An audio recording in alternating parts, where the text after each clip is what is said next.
welcome back to the channel. As you can tell, I have done something to my hair. I recently dyed it for the fall and everything. So again, I am Reno Rach. If this is the first time that you're visiting my page, I do all things about renovating your life, whether that be finances, DIY stuff for your home. Lately, I've been doing a lot of eBay reselling. I started my own eBay reselling business. Just kind of all the things, anything to make your life a little bit better than it was before. That's what I'm about. So I have a lot of my followers know that I went to college and I took out student loans in order to pay for it, because technically I was considered out of state. Even though I was about 45 minutes away from the campus, I was still considered out of state. So including my housing, I took out a bunch of student loans to do that. So a lot of people that I'm friends with and coworkers and such, they have questions about student loans, and I'm able to kind of give them that guidance. So whenever I do that, I do kind of, let people know that there are like some downfalls to taking out student loans, whether it be federal or private, it really doesn't matter. There are some downfalls. So today my video is going to be really kind of discussing my top 5 things that I wish I would have known before I took out student loans to pay for college, and probably before I even went to college, really. Especially about these student loans issues. Some things people don't really know. I've learned them along the way because I have dealt with my student loan financiers, loan officers, I guess, whatever you call them. I have dealt with them pretty extensively at times, with arguing with them over the phone and finding out the tricks in the trade on exactly what happened with mine. So I'd like to kind of share that knowledge with everybody. So number one thing that I wish I would have known is that they don't go away. Whenever I signed them up, or whenever I signed the paper, I was like 18, 19 years old. My mom and dad were there, but they had never been to college. I was the first in my family that actually went to a standard 4-year university, and we didn't really know what we were getting into. So I just kind of signed the paper because it was really the only way I was going to be able to go to college is if I took out those loans. So whenever they put the paper in front of me, nobody really explained anything to me. They just said, here's what you're able to get, sign the dotted line, we'll take you through a course later on, and that's that. I didn't know that you could not ever file bankruptcy on them. I also didn't know that my private ones really could care less even if I'm dying. I still owe that. It doesn't matter. I mean, when you take out a loan for your home, you're always going to be using that home. But if you stop using the home and you sell the home, you get your money back, right? And you're no longer responsible for the loan on that house because you're able to sell that house in order to pay it back. You can't do that when it comes to your brain. So there's no getting rid of it. They, count it as that's your knowledge. And so that's never going to go away. Even if you're sick and can't work or anything like that, that's never going to go away. So they don't allow that to happen. You can file bankruptcy and it may deter your payments for a little bit. And if you can provide proof that you cannot pay your federal loans, then they will lower your monthly payment all the way down to 0 if need be. But in my case, I took out private loans on top of my government loans to pay for my student housing. And the private student loans fall under the same category as my federal ones, but they don't care. Like, it's the same amount no matter what. And I've been paying on them since 2007, and here I am. It is 2020, and I don't think I've even touched the principal yet. So that's point number 1. The number 2 thing that I wish I would have known whenever I got my student loans is that there is a huge difference between private student loans and federal student loans. What it was kind of described to me as is, you're going to need to take out an additional loan in order to pay for your student housing, which was like $800 a month for me to literally share a room with another individual. Ridiculous. We didn't even have a bathroom in our room, but it was $800 per person to live in the dorm. Stupid. But they didn't explain that to me. They just told me you need to take out additional loans in order to pay for that, or you're going to have to pay it up front. So I was like, okay, well, how do I do that? And they said, well, who's your bank? Go through your bank and see if they offer student loans. And I keep doing because there is a big asterisk on that. So I went to PNC at the time and I got a student loan through them. Come to find out, it technically is not a student loan. It is governed like a student loan, but it is not governed like a student loan. Doesn't make any sense. Basically, I can't get rid of it on a bankruptcy. However, they don't have to follow any income guidelines. So my payment is the same amount from the moment that I started paying on it to right now. That's just the way it's going to be. It's like basically taking a loan for your car, but you can't file bankruptcy on it. That's pretty much it. So there is a difference. Please do your research whenever you're getting these loans. Don't be dumb like my country hick self was back then, and make sure that you do your research. So number 3 thing that I wish I would have known before I took out student loans is that they can capitalize your interest. Okay, so what does this mean to someone that is not an accountant like I am?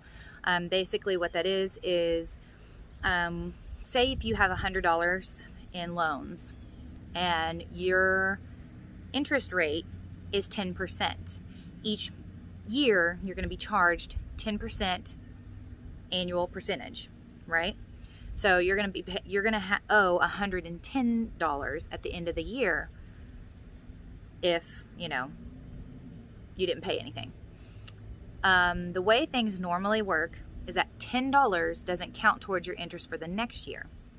So if you still weren't paying that $100 back and kept the $100, the following year you'd owe $120. You wouldn't owe $121, right? $121. I don't know. Right now my brain's not working. I've been working all day.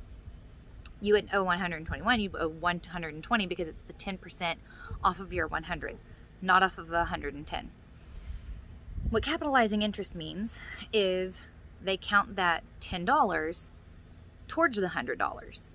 So you'd be paying interest on $110 instead of $100.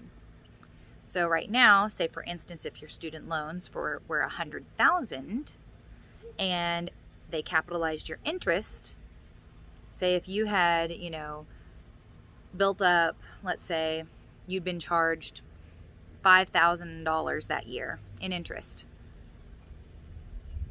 Now you're being charged interest on $105,000, not $100,000. So you're paying interest on top of interest. And the federal student loans will do this if you change your repayment method.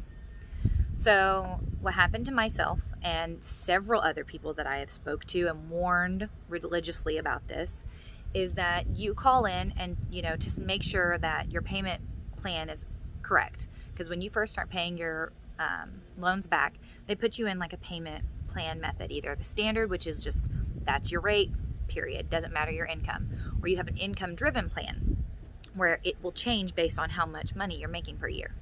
That's what I did. Because when I first got out of college, I didn't make hardly anything, and I couldn't afford my life. I mean, I really couldn't. I couldn't afford to eat or anything. So I did that. Every year you have to recertify. So I started finally getting a good income, like a decent income, and I got this amount saying, oh no, you're going to owe X amount of dollars per month. And I was like, whoa, that's more than what I pay on my house. I can't afford that. So I called them and I said, hey, what happened? And they said, oh, that's because that's the plan that you're in. It counts as this percentage, but we've changed some things and there's been some new regulations, and we have this new program that if you go in it's still income driven, but the percentage is much less than you're already paying. So your payment will be this instead of that. And it was like half.